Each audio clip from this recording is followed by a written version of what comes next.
everybody, Goosebumps for Dummies here, and today we are back with our monthly Black Spine review for the GYG series. And this month, June, I've decided to pick up semi-themed book because this month's a pretty corporate month with Pride, and that's mostly a coincidence. I just decided to pick up Craig White's first cover art. Yes, shop till you drop dead. What a cover art. I mean, I'm just gonna be honest, I think it's one of his absolute worst, with all due respect. He has other amazing artworks, but this is just not one of them. But as for the book being his first and the 25th book in the series, and marking the direct middle of the series, at least when it comes to book count, because there's 42 regular books and 8 special editions, this kind of has some level of a record to uphold, so let's just get to my thoughts, starting with the blurb. And now for the blurb. Midnight Monster Sale. You're sick of Reggie Mayfield's tall tales, especially the one about his dad's department store. Reggie says monsters roam the store late at night. You bet Reggie is lying, so you agreed to spend the night in Mayfield's. Too bad for you, Reggie is telling the truth. Monsters do roam the store, like the vampire night guard and the mannequin that comes to life. Watch out. He's dressed to kill. Can you survive the midnight hour at Mayfield's? The choice is yours in this scary Goosebumps adventure that's packed with over 20 super spooky endings.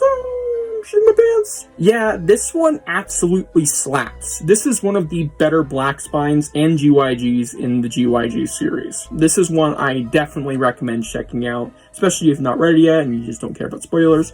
Check this one out. This one's really fun and has a lot going for it, and probably is one of the best story arcs or lines, whatever, that I've ever seen.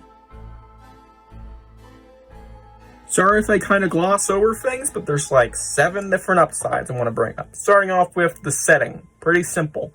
It's a mall, and it's night, and there's spooky shit happening that makes sense being in a mall. You know, I really like the idea of a mall setting in itself, and it's something that we haven't really seen in a Goosebumps story, particularly outside of this book.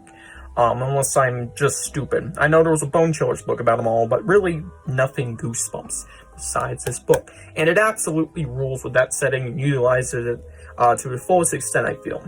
And yeah, that's a huge praise for this book. And it adds a lot of stuff to this book.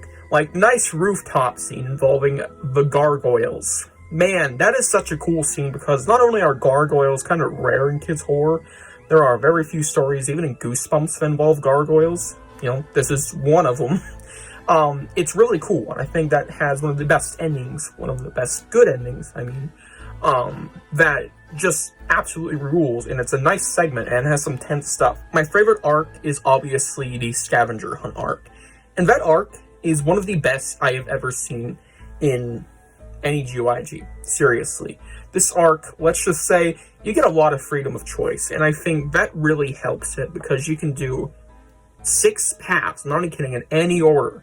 You can die at any time in them, and there's some great endings that come with them, like the heart attack ending, involving a heart attack backpack. I love that.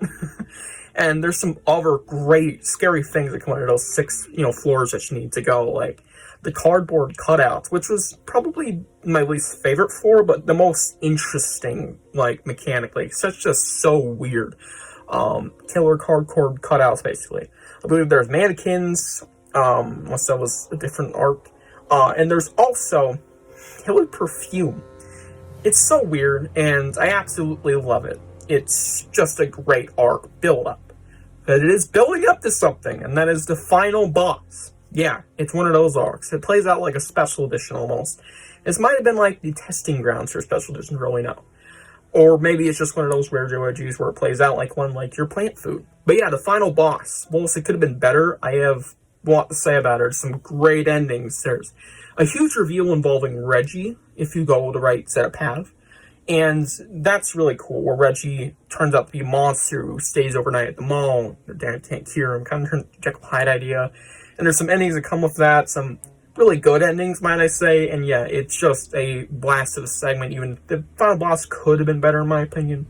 More of a spectacle. It's still great for what it is. And the whole arc just absolutely slaps. And there's also a teeny bit of art in the beginning of the book, which is just something I really appreciate in these books, because it gives me a better visual. And I like this arc.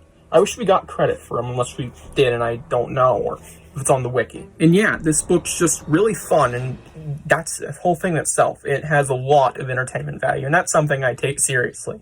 Is the book entertaining, or is it bland and kind of boring? Not a lot of boring, but the Giver arc does lack. The Earthquake arc is pretty meh, you know, it's one of those arcs that feels pretty average for the entire GYG series.